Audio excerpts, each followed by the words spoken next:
which is called Theater Sports. And, Vancouver Theater Sports League. Vancouver Theater Sports League. Okay. So years ago when I started making movies up in Vancouver, I couldn't find comedic actors, and so I went to these performances of Theater Sports. Vancouver Theater Sports. Vancouver Theater Sports. Vancouver Theater. And that's where. So I've had a tradition of working with a lot of improv actors, and mainly because when we put a monkey, like Tom Gunner's going to bring Crystal up. Yeah, come on. Tom, we put, as we did the first day, it's over now. put Crystal on David's shoulder, and then he had to act with John Ratzenberg. You have to be prepared for it, and if you're one of these, if you're a prima donna, it's not going to go over very well, is it? Well, I mean, I'm not a prima donna. And it's been a pleasure getting to work with Crystal. Yeah. I think what we like to say is there are capuchin monkeys and there's Crystal. And she really is the top of the league there. Wouldn't you say, Tom? If you do say so yourself. And Crystal's been in a number of movies. She probably has more credits than all of us combined now. A lot more power and influence. Yeah. So, is there any questions you guys have about the movie that you'd like to ask us?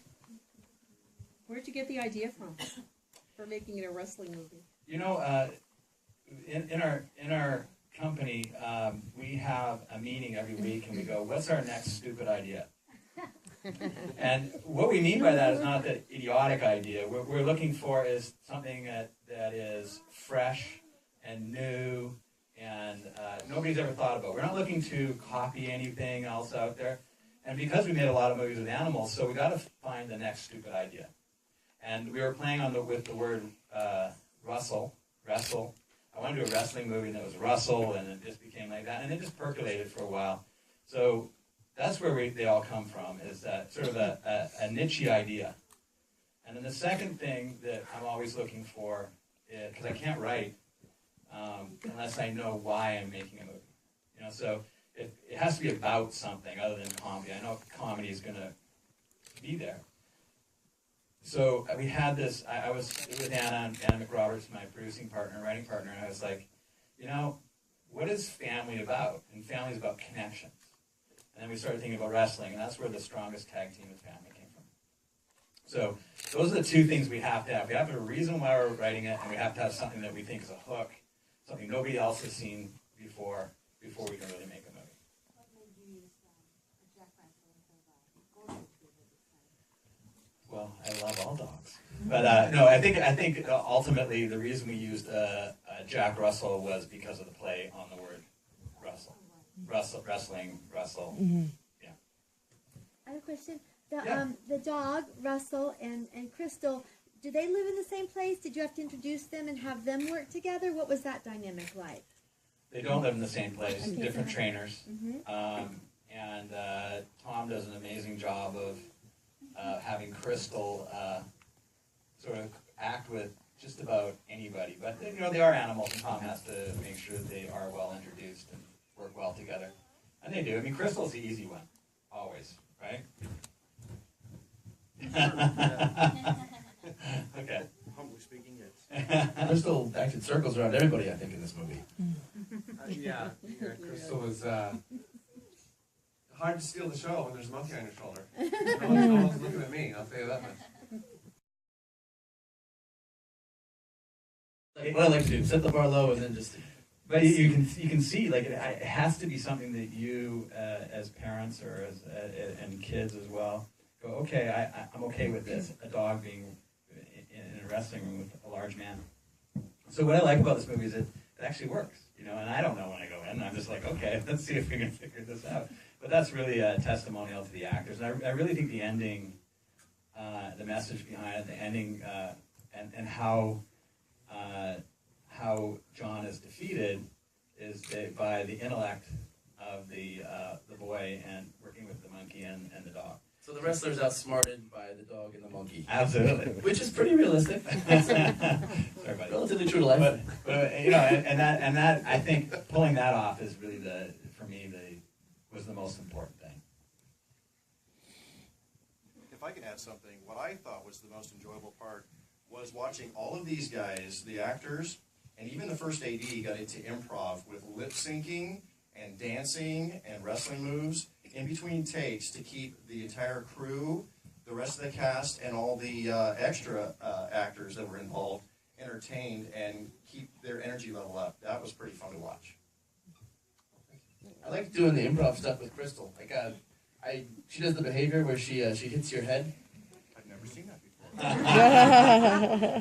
We started riffing off that. Right on point all the time. I heard in Hollywood you should never work with children or animals before I made this movie. And I think that is absolutely wrong. This is my first time working with both, actually, in this like big of a way. And both were awesome. Like the animals were right on there with everything. And they just make people happy, even making the movie. Like, everyone's constantly fascinated with Crystal, constantly fascinated with Brightly, and the kids are always bringing positive energy. This is really, really, I think we had so much fun making it that it just shines through in the movie that you guys saw. I think it was quote. I think it was "Don't work with animals, kids, or David Milchard." I think that's. I think that's the full quote. And then that was wrong on 2 counts. Yeah. And I think it was W.C. Field who said that, actually. Yeah. But I think that is true, that the film sets that when we make family movies, we have the kids come to play, animals are there having to play, and the actors have to be playful, and that's what is always important for me when I'm casting, is that I find actors that have an improv background. Now the wrestling guys, same idea. They go with it. Whatever's happening, we're going with it. Yes, there's a monkey on your shoulder and it's chirping, it's picking the lice out of your hair, which we didn't know until after David had. But and of course, Crystal took care of that. Apparently, Tom has a little bit of lice. So you have to be really. Or blooper reels that we can look forward to on the DVD release? Oh yeah, there absolutely are some good moments. I think that what's great for us is that we have animals that talk. They're 3-dimensional. I started my career with the Air Bud movies, and the dogs would look cute, and they would tilt their head, and the ear would go up and down. But you could only really we had to, in order to know what was going on with the animal, you had to either human had to say it, or the music had to tell you what was going on emotionally. But now these are with all the visual effects and the quality of the visual effects nowadays, is that they really are their own characters, 3-dimensional characters with real feelings and real emotions, as he says in the movie. He's a monkey of real feelings and real emotions. Yeah, so It's funny. My wife is actually babysitting a Boston Terrier right now, and I'm like, oh well, why are we babysitting someone's dog? I don't have time. And then the dog, I come home and there's this little thing, and I'm like, all of a sudden, doing my taxes isn't so bad because I've got a little. Yeah, exactly. So don't quote me on that though, because my wife let me get a dog. And the IRS might look into your taxes. Yeah. Who did your taxes? A Boston Terrier? Maybe if I could get Crystal to help, like if I can have a dog and Crystal can take my dog out for a walk and do all the hard stuff for me. She does my taxes. So like lots of banana write-offs? Yes. In the scene where Russell and Crystal hug each other, are they actually hugging each other, or is that a simulation? It is a simulation. So when Brightly is it's a stuffy that's hugging her on a close up on Brightly, and then there's and the vice versa is a stuffy. Crystal's hugging